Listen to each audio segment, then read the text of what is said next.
I need that to go away.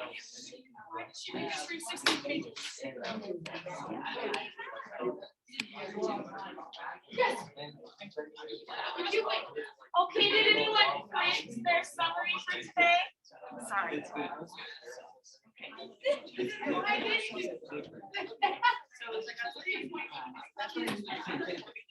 Why did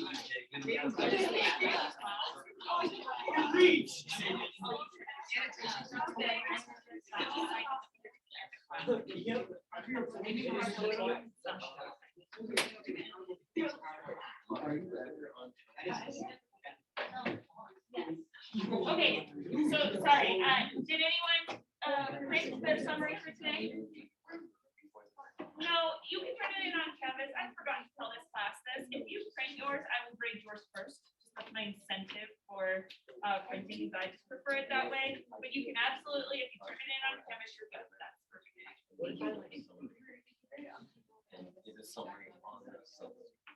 I always give feedback on everything. So if it was on paper, you just get handwritten feedback. Okay. So let's get into it. Civil disobedience. Here's your prompt for today.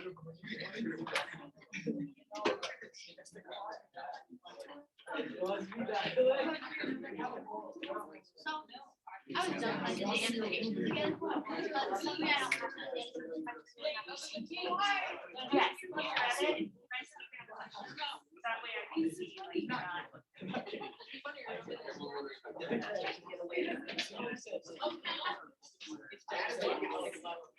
Okay, awesome. So if you read it, it's in the summary. So yeah, for sure. I did it in 3 by 2. Wait, let me write it down.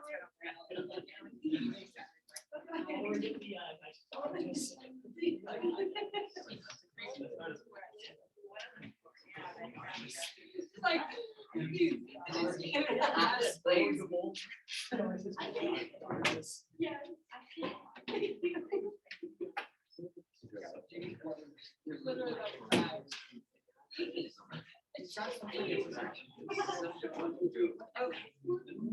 All right, everyone's got paper out. Okay, at this point, I should remind you to get paper out and start on the front.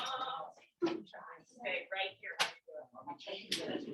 You didn't have to ask.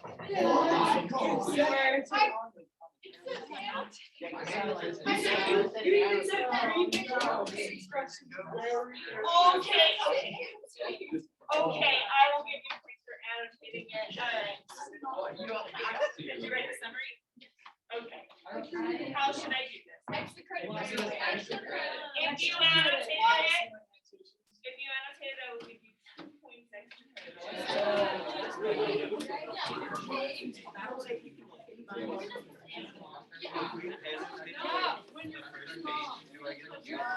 No. You know the answer to that. Then you get some extra credit. You didn't do the summary? No, I thought you were. Summary is the important part. Whoa.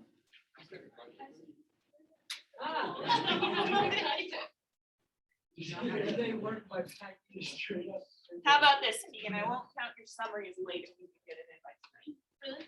What? Because she annotated.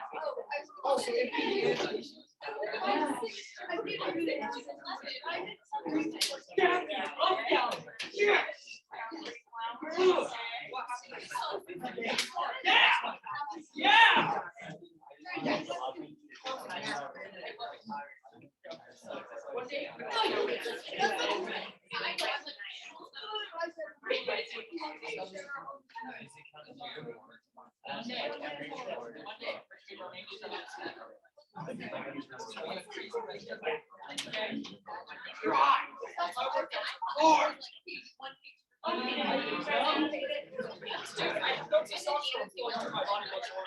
All right, sit down, working on your prompt. I will look. Okay. Now give me some extra credit for it. Did anyone annotate it besides a couple people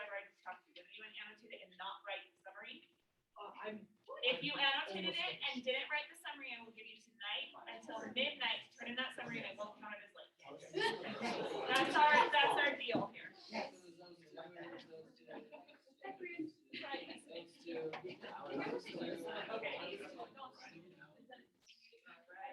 Jesus loves me.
Okay, so you guys annotated?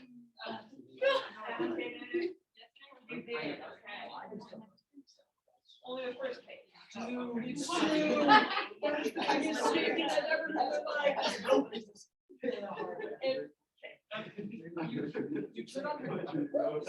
right, we're good now. We've got it all worked out. Now it's silent while you're writing the prompts. Remember, I do binder checks, and so I want to make sure that you're writing the whole time. Even if you get off on a tangent, that's fine. Just writing stuff.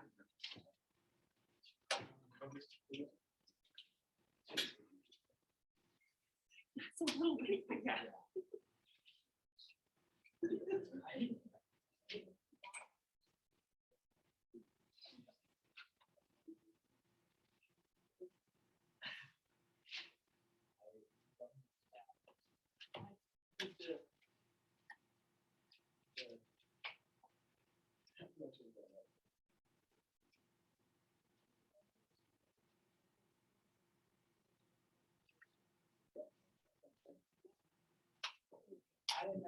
Right, you have to face the consequences.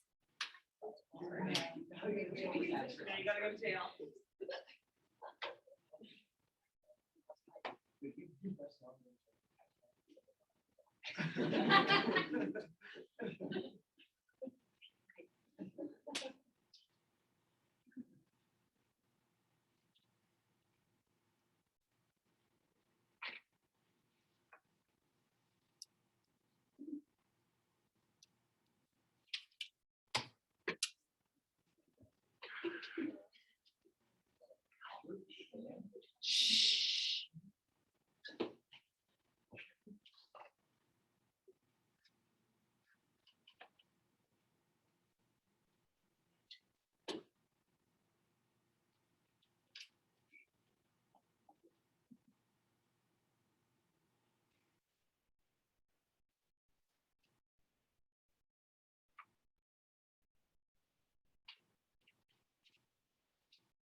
All right, finish that up, finish your last sentence.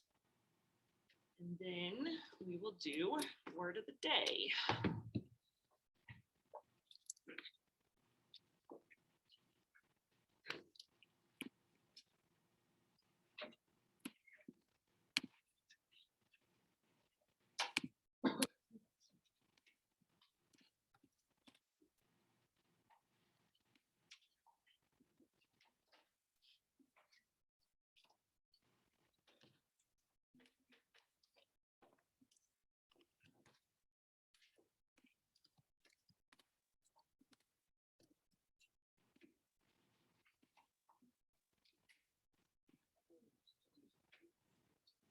Oh, snap, something went wrong.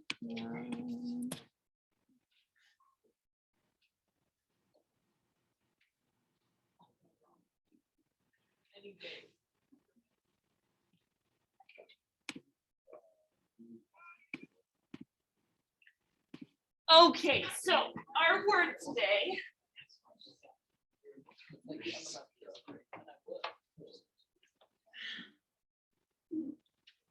Our word today is hypophora or hypophora. You need a new one? Yeah, we do.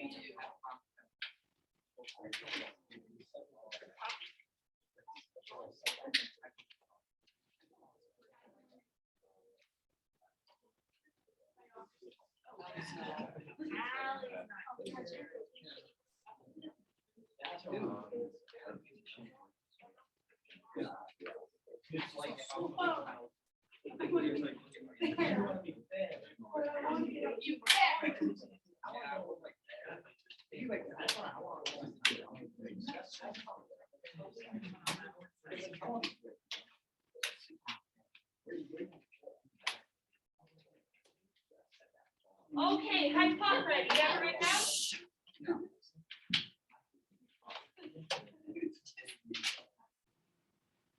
All right, a hypophora is when a writer poses a rhetorical question. A writer poses a rhetorical question.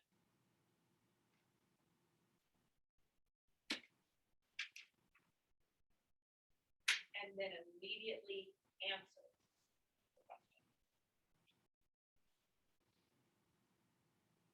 So the writer poses a rhetorical question and then immediately answers the question.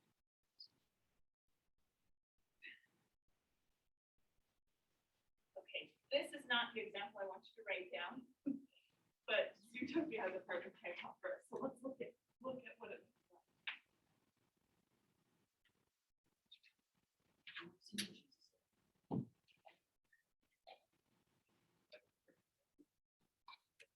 To remain silent. Anything you say.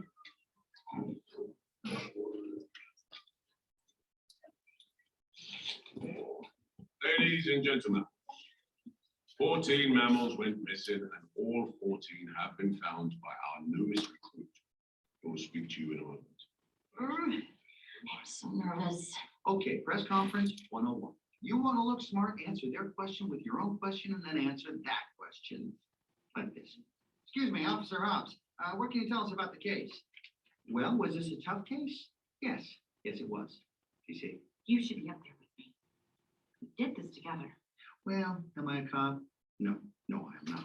Funny you should say that. Because well, I've been thinking it would be nice to have a partner.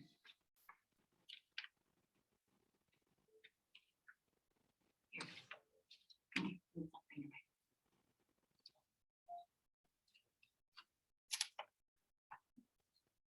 Officer, it's time. So now I'll turn things over to the officer who cracked the case. Officer Judy Hobbs. What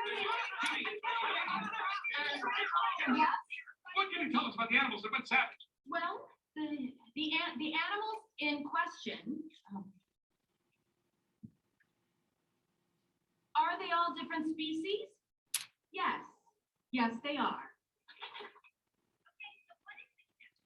Oh, all we know is that they are all members of the predator family. So predators are the only ones going south. That is yes, that is accurate, yes. Wow. Oh no, she's going off the rails. She's no longer using Hypophora and she's out of control. So one of the reasons that a writer is going to use Hypophora is because they want to control that conversation. So let me show you the actual example that I want you to write down. It's on page 3 of Civil Disobedience. So open up to that. And it's at the top of the page.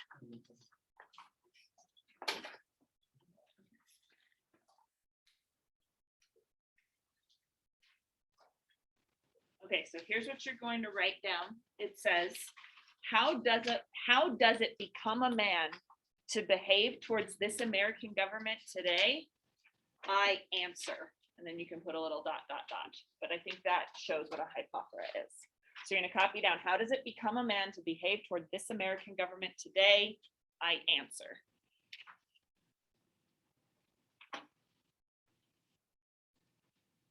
It's just at the top of page 3 of Civil Disobedience.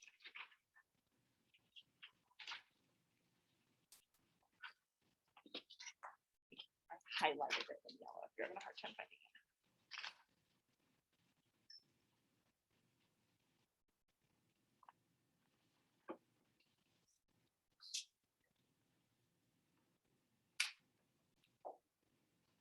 All right, so we know what rhetorical questions are. I think we use these a lot in our own writing. Other people use them in writing we're familiar with.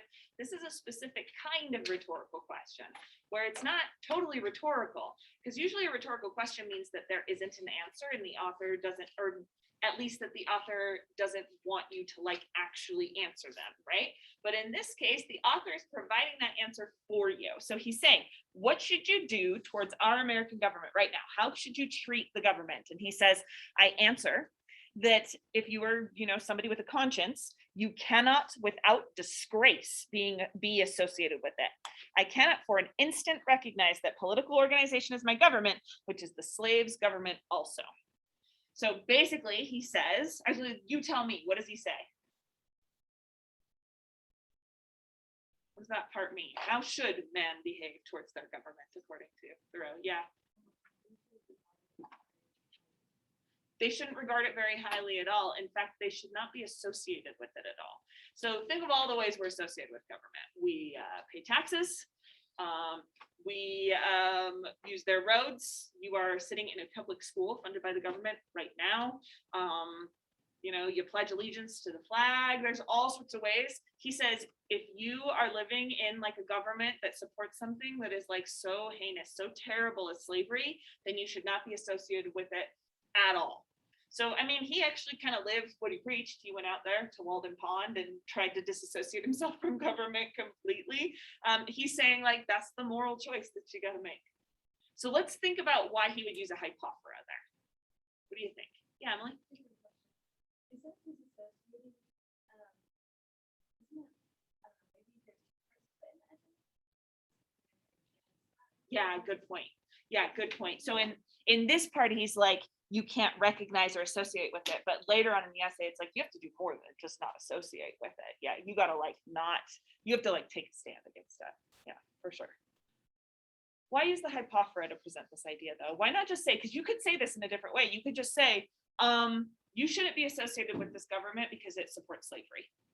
He doesn't, he frames it as this question answer. Kaylee?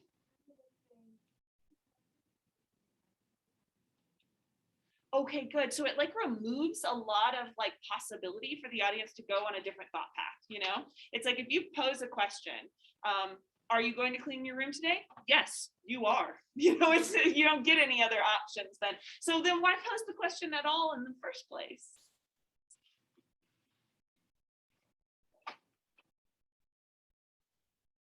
Yeah. I guess we kind of show that this is a question that a lot of people have, but the answer is okay, good. So he's trying to preemptively kind of anticipate what questions his audience is going to have. At this point in the essay, he has said government, which is governs least, is the best. So small government, in fact, almost minuscule, non-existence government. That's the best kind of government. Government is terrible. We owe all of our sort of accomplishments to the individual and not to the government. In fact, government just gets in the way. And then he poses this question. So if that is true, what should your attitude be toward the government? And that's when he offers the response. So it's almost like he's saying, okay, they're going to have lots of questions at this point. Like they live in a system that is under the government. So they're going to be kind of thinking like, okay, so what? Like if it's so bad, like what am I supposed to do about it? And so he's going to provide that answer for them. That kind of directs his audience in certain ways because the audience might have other questions at that point. Like they might be like, well, I actually think roads are pretty good. What do you think about roads? He's not going to let them think about everything that they want to think about. He's going to direct that conversation the way that he wants it to go. So hypophora can work for good direction. And then let's look at the way it's worded. How does it become a man to behave toward this American government today? He's really concerned with making sure that you know that it's in this moment, this government today. Why do you think he would pose it with that wording? There's repetition there. Yeah, Kaylee?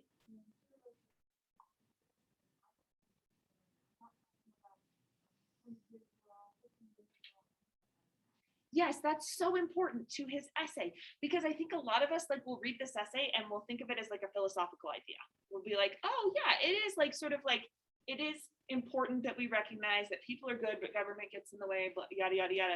He wasn't talking about it like that. He was like, no, today there is slavery and you shouldn't pay your taxes today. Like you are supporting the government in your actions right now and you should stop doing it. So it's more of a call to action, right? So he has to say like, it is right now, this American government, today, it demands an answer to this question right now.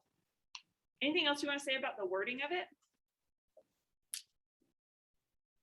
All right, yeah, Jeff. I mean, maybe he's talking about like the one today, so maybe he's kind of saying like, he doesn't have a problem with like government in general, but this one to change. Yes, absolutely. He's not an anarchist. He's not like saying like no government is best. He's almost gets there, but he does recognize that you do need governments for some things. He's just saying that this government right now, it's evil.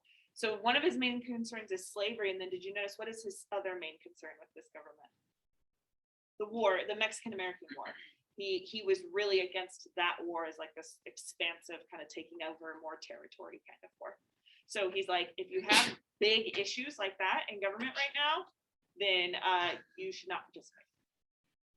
Okay, write down the effects then. What do you think are the effects of the hypophora right there? What kind of argument does the hypophora create?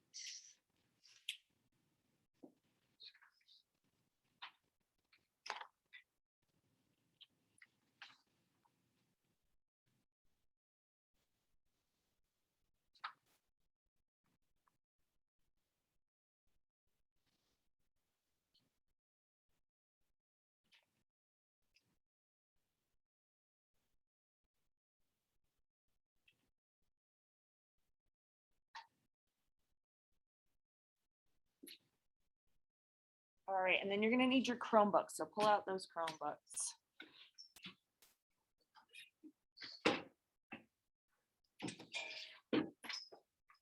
Does anyone not have theirs today? Oh, good for you.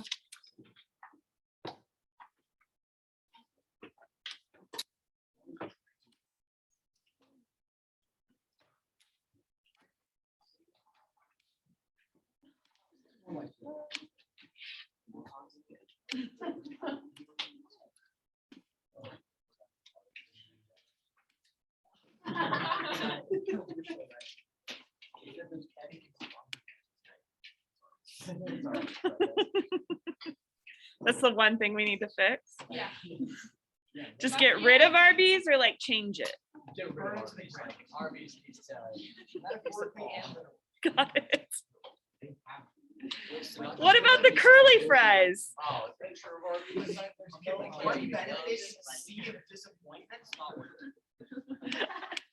I agree. Arby's is garbage food.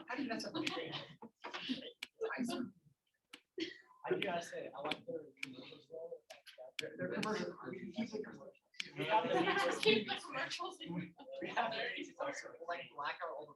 Okay, you are going to find the assignment under today's module that's called Thoreau Understanding the Argument.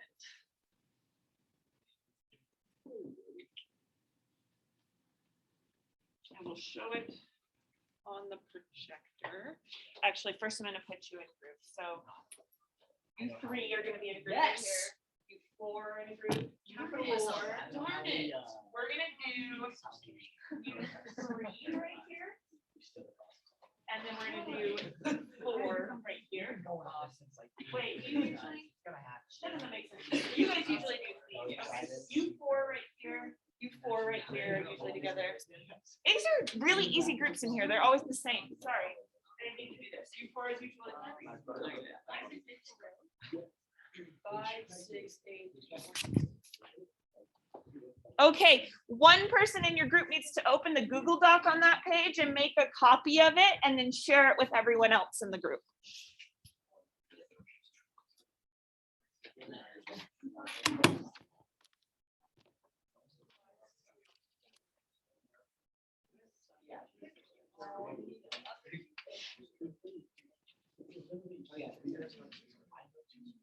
It looks like this.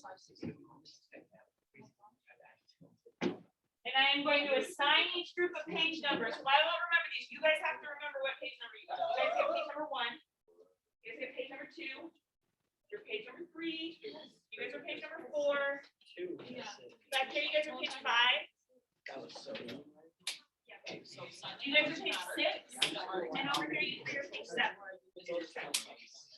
And why would it? Why can't they just do this?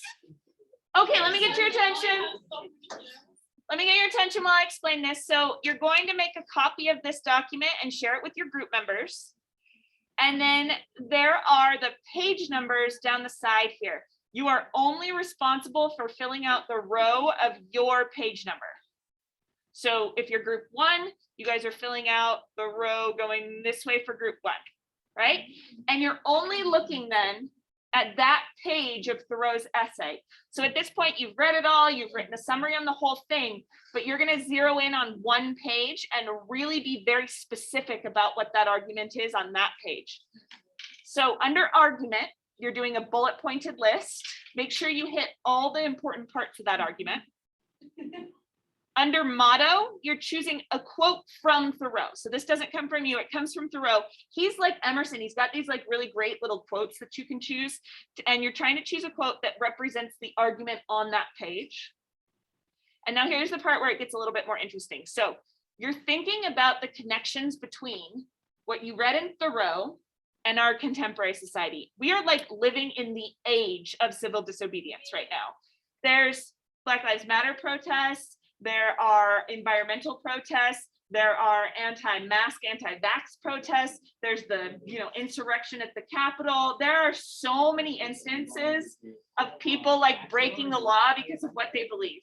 So you're going to try and make some of those connections between your page and what happens in the world right now. You can do research for this.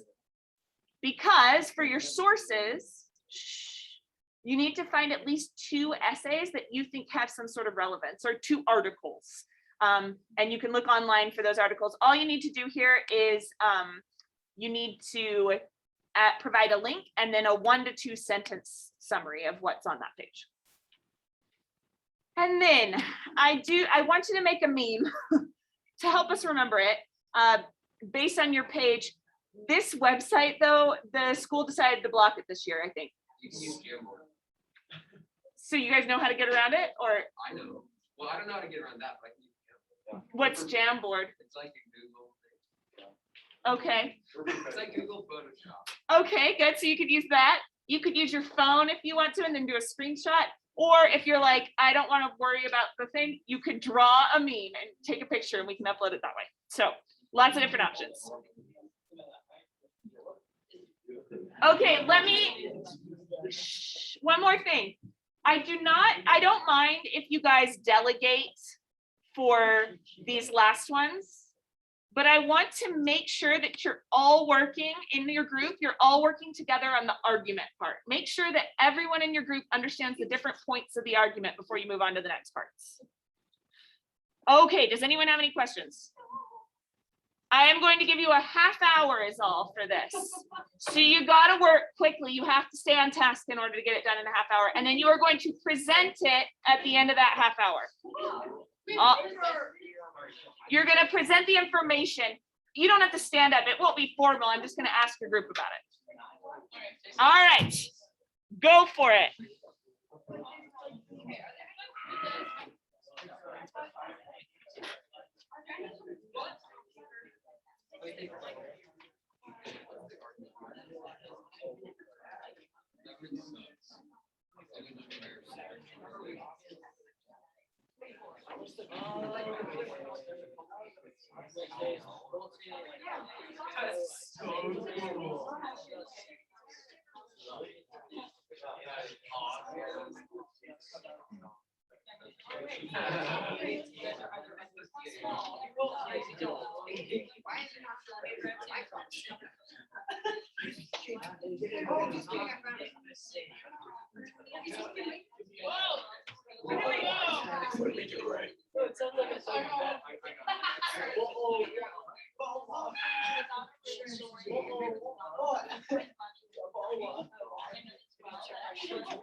Okay, if you're working from home today, you can choose whichever page that you want to do with this activity.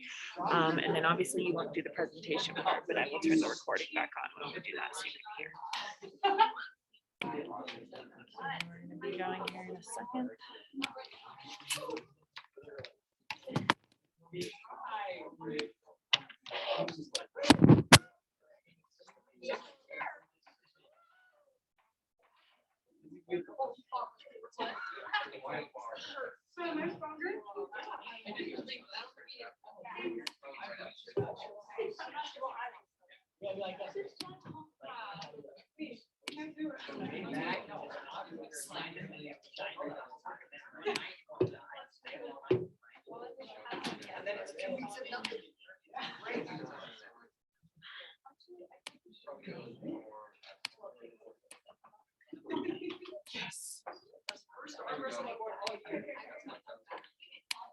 Okay, group that did page number 1, who submitted it?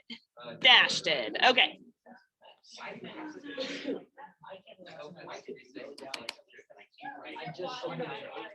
Okay, has every group submitted it? Raise your hand if you haven't submitted it yet.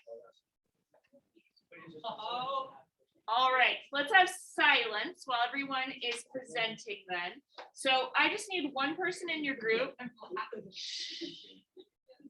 All right, one person in your group to tell me the argument on that page, what you think is important about that argument.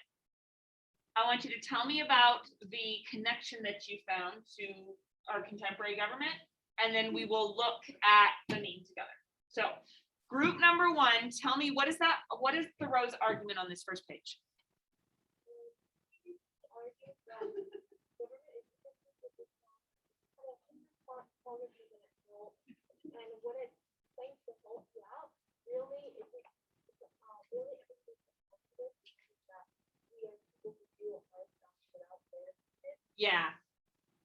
Yeah, there's this part in the middle. Oh, and everyone pull out your Thoreau and we're going to follow along so that you can see these different aspects of it. This will help you if you need to rewrite the summary too. So there's this part right in the middle where it's like, what did government do for us, right? And it says, it does not help keep the country free. It does not settle the West. It does not educate. The character inherent in the American people has done all that has been accomplished. So it's been all the American people that have had like all of the accomplishments that we could say America did this thing. It's been up to like American people. And he's saying the government this whole time, it just slows things down. It has only been an obstacle. Okay. And then what connection did you guys find to kind of the situation that we're in now?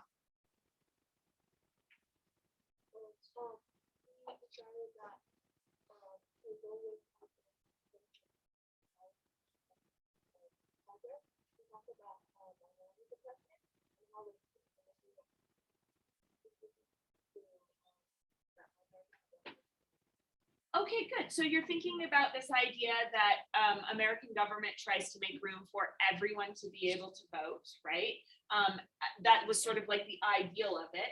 But then when it comes down to the nuts and bolts of how government actually operates and like the size that government is getting, it seems like they're more interested in blocking the way for that.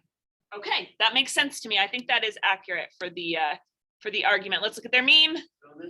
This one's just a joke. Oh, it's beautiful. Which meme should I look at then? How do I look at it? Okay.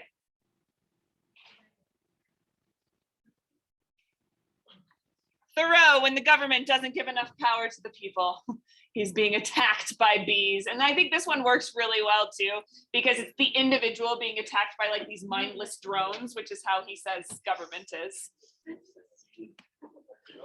All right, group number 2, who submitted it? Okay.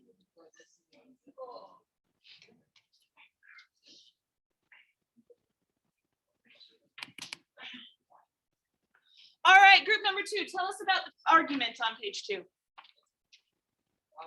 Pretty much what you're talking about, most of the thing is kind of how we need to like abandon the government, well, not really abandon the government, but more just like make our own decisions, and it's like use our own voice and our influence and not just bow down and complete submission. Yeah. And then he also talks about how the corruptibility of the government and like how politicians themselves are bad, that they just use the military and soldiers in specific as their, I think like he said, mindless puppets.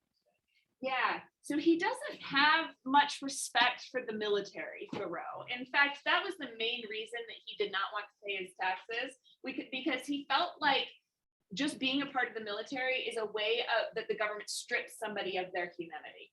So it's like he says, are you men at all if you can be moved so easily? And the military is not only being moved in ideals, like, hey, we want you to go fight the Mexican-American War right now. He's saying the military is also being moved like physically, like you have to go and, sorry, I flipped that. You're being moved physically, you have to go fight the war, but I also ideologically, you need to believe in the purpose of this war. And that takes away your individuality and therefore your humanity, he says. Okay, so what connection did you guys find?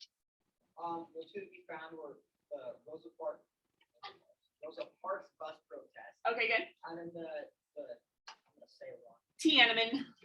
Yep, the Tiananmen Square protest.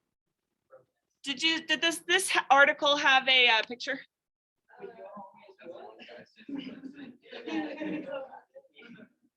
Okay, so this is the familiar image from the Tiananmen Square protest. I think this is a really good example, even though it's not quite contemporary, it still sort of fits with what he's talking about, which is one man standing in front of the machine that is government, right? And Thoreau uses machine so often. So it's like the way that the individual must, if they are going to see themselves as moral, they must stand up against that machine, even if that means their life, which for this person it did. And then their meme. When your homie is a subject. I don't get it. Will you explain it to me? I'm sorry. This is me being an old person, maybe, but why this dog? Who's Walter? The dog. I don't, okay, you guys get it? That's all we need. All right, group number 3. Who submitted this one? JJ Maggie's group. Who submitted it? Okay, thank you.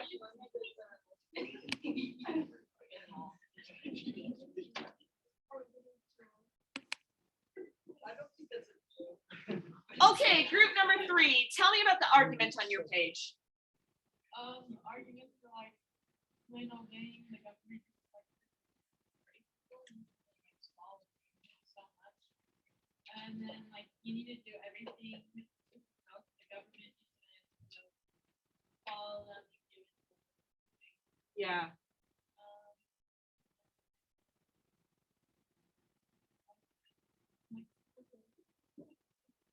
Anything else about the argument on that page that you want to point out? Okay, look at, I want everyone to see this part because it's just such a powerful idea that he has here. He says, if I have unjustly wrested a plank from a drowning man, I must restore it to him, though I drown myself. So I don't know. Do we watch Titanic these days? The movie? Oh, shoot. If you have seen Titanic, Rose on that doorway, she gets to be on the door while Jack freezes to death. If she were following Thoreau's idea, she's looking at how she maybe unjustly wrestled that plank from a drowning man. She needs to jump in the water and give Jack her the door if she wants to see herself as just.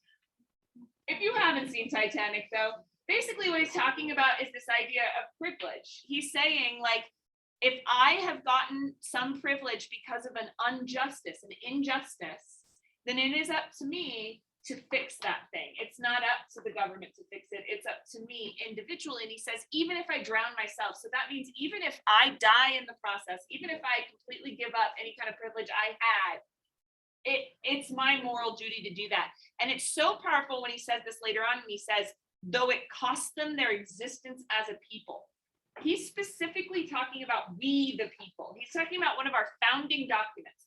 We the people, in order to form a more perfect union, like we the people see ourselves as this democracy that has created this government. So even if it means that we lose America completely, he's saying that's worth it. You have to do it for your own individual morality.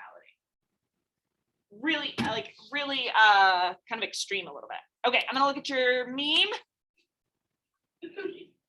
Oh, Did Maggie turn it in? I never get access to Maggie's stuff. it's literally a drawing of two arms that have like balls as hands, and then it's like government sucks. Wait, It's a stick figure hand. are you being crude when you say No. that? Or, okay, sorry, the way you said that, I'm very worried about it. No, Okay, it's a stick figure. then we won't look at it. All right, who had page number 4? Who turned it in your group? Okay, Eli Brown.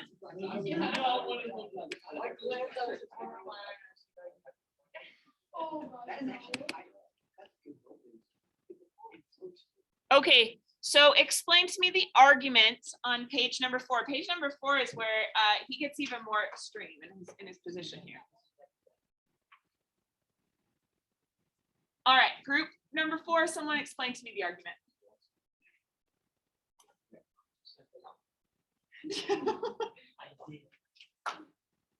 Dang it. All right, Eli. Guys in that corner, other people are talking. The basic idea, at least about voting, is that how they voted was the time, especially in Congress. We weren't actually like making progress to change anything, or really like when you're still out there to try and make the world better. You're just kind of gambling with your votes. You know, it'd be nice if like my party won, like I got that guy I voted for. We don't really care about it. It doesn't actually change anything. It's not about your society, like how your government works. Yeah. So it's kind of useless in the way that like people thought of it then and kind of now. Because it doesn't actually change any slavery. His argument was that it would not change like with how people view government at that time.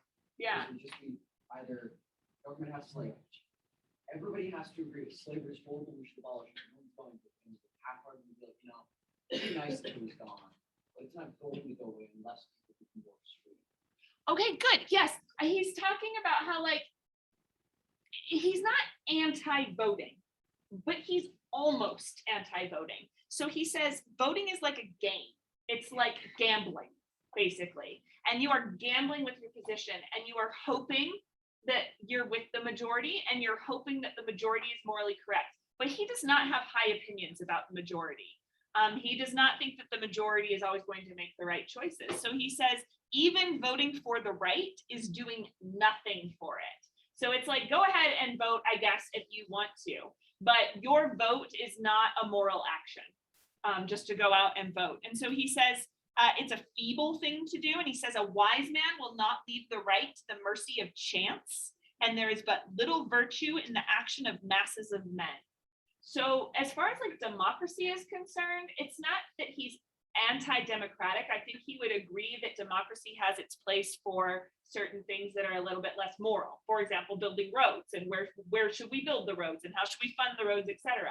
But when it comes to moral issues like slavery, he's saying it doesn't really matter if you vote for or against slavery. Either way, you are immoral unless you stand up against it in a more substantial way. Okay, how about group 5? Oh wait, no, we got to see. We forgot to ask about the connections.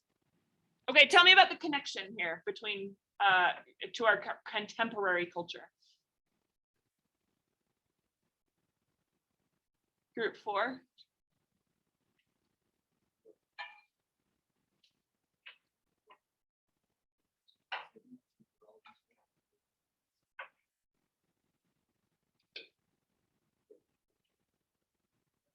Should we skip it? Okay, let's look at the meme. No, that's not, oh, yeah. All right, so here's voting against slavery. You're getting this medal for doing it, and then not doing anything to stop slavery is really what you're doing. Oh, this meme works really well for Thoreau, actually. This kind of like self-congratulations, that it's like, I think we all feel like we literally give stickers to people who vote. Like we're saying like, good job, here's a sticker, right? It's like, you've done a moral thing. But I think it's probably for Thoreau, he's saying it's as empty as getting a sticker. I'm not saying I necessarily agree with Thoreau, but that is his position in this part. Okay. Group number 5, who turned it in?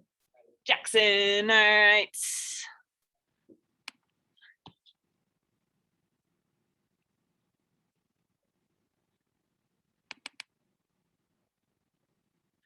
Okay, tell me about the argument on page 5.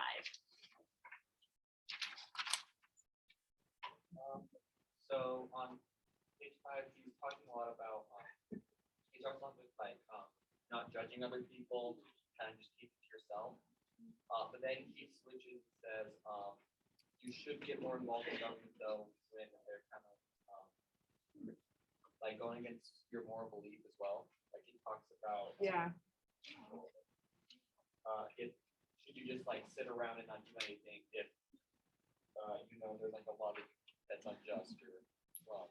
Yeah, good. And so it's like ideally, if government made room for it, Thoreau's like, I wish we could all just sort of like be self-sufficient and be on our own. He's like, but if there is a moral injustice, especially one that is infringing on someone else's individuality, someone else's right to just like go out and be by themselves, which the Mexican American War and slavery did, according to Thoreau. He said it's infringing on people's ability to do what I say is ideal, then you must resist it. So there's this great line here. He says, those who, while they disapprove of the character and measures of a government, yield to it their allegiance and support, are undoubtedly its most conscientious supporters, and so frequently the most serious obstacle to reform.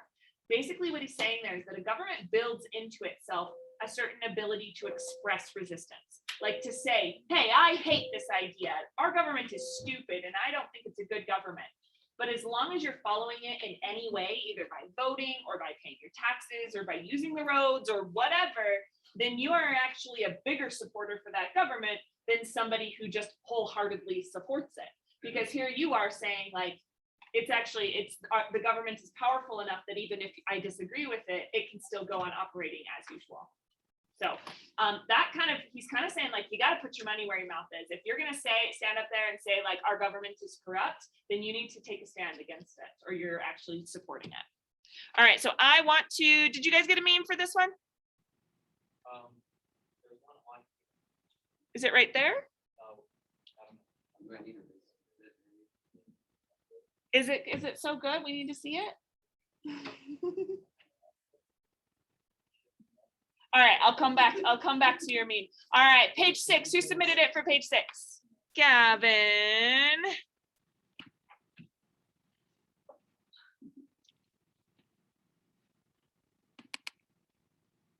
All right, tell me, page 6, what's the argument?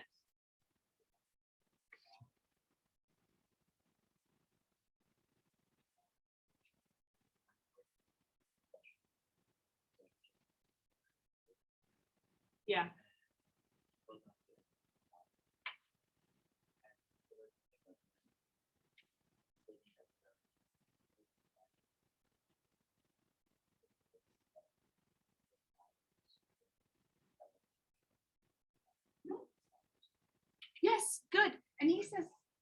guys, I'm starting to take away participation points at this point. He says, let your life be a counter friction to stop the machine. So it's like and he says, you only have one thing to do. You only have to do one thing, and that needs to be to stand up against your government. You don't have to fix all problems, but you do have to make this one choice. And he says, at the very bottom, don't pay your taxes. Specifically, he doesn't want you to pay your taxes. All right, page 7. Oh, wait, no, meme. No meme. That's okay. All right. Who did page 7? Who turned it in? Nope, that's Rogers. Kendall, where's Kendall? What's your last name, Kendall? Sorry, thank you. There we go.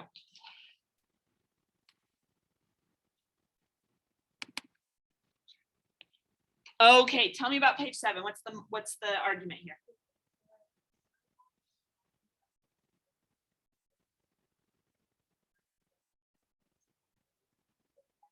Mhm. Why or how people are in.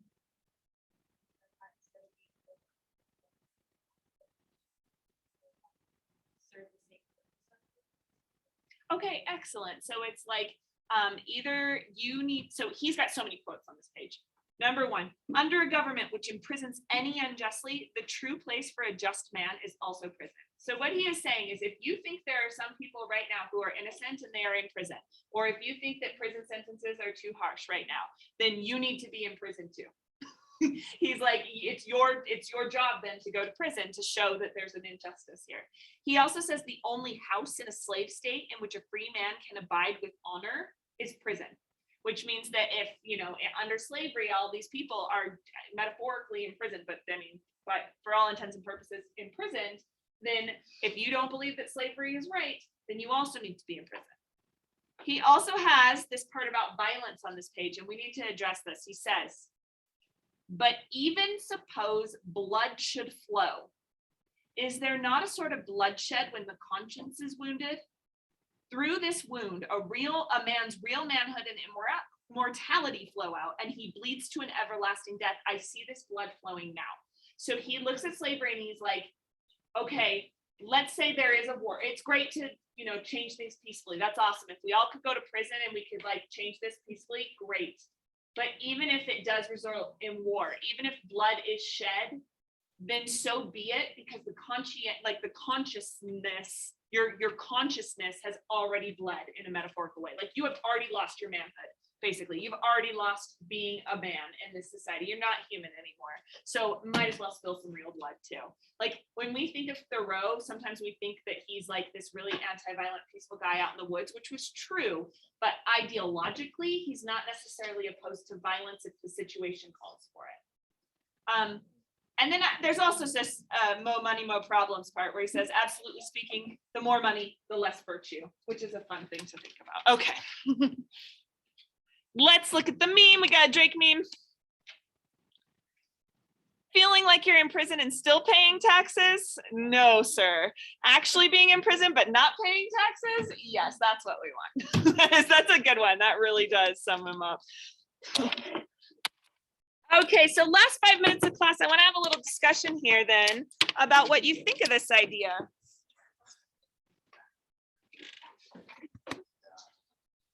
So before you put away your stuff.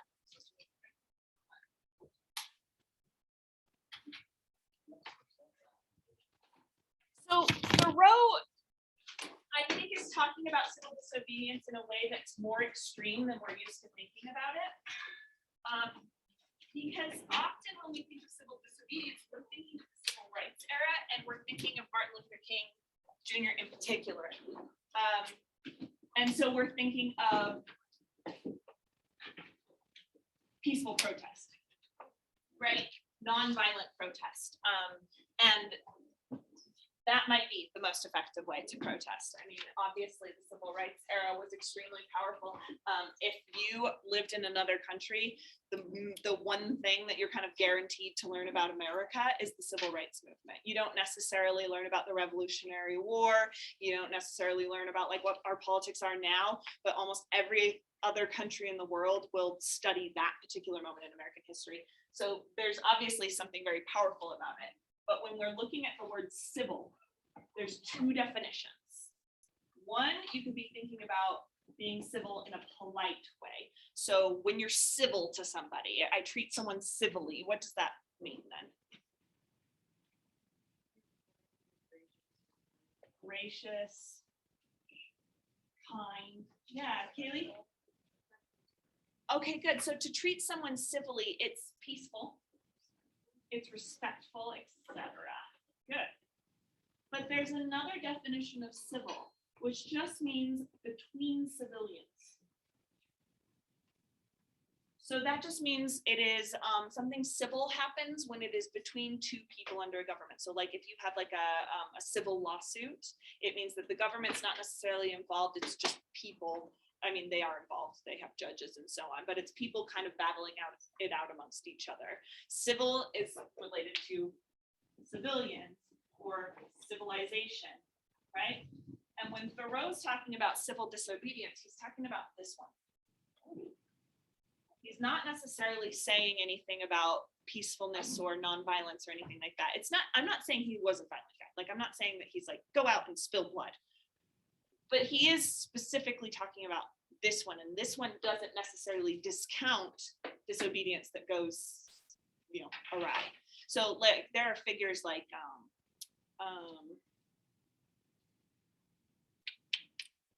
why aren't I thinking of his name? South African president. Mandela. Thank you. Nelson Mandela. Thoreau was a huge inspiration to Nelson Mandela. He talks about it in this book and how inspired he was by this civil disobedience thing. But do you remember last year when we learned about Nelson Mandela?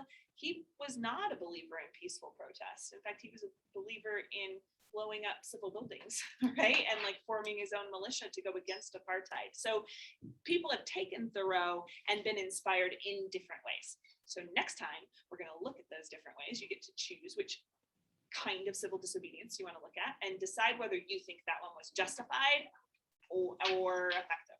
So we'll do more of it next time.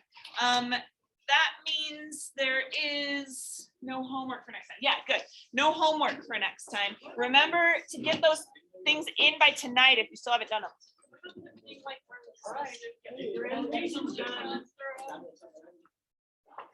Oh, we didn't. I decided. So just don't do it?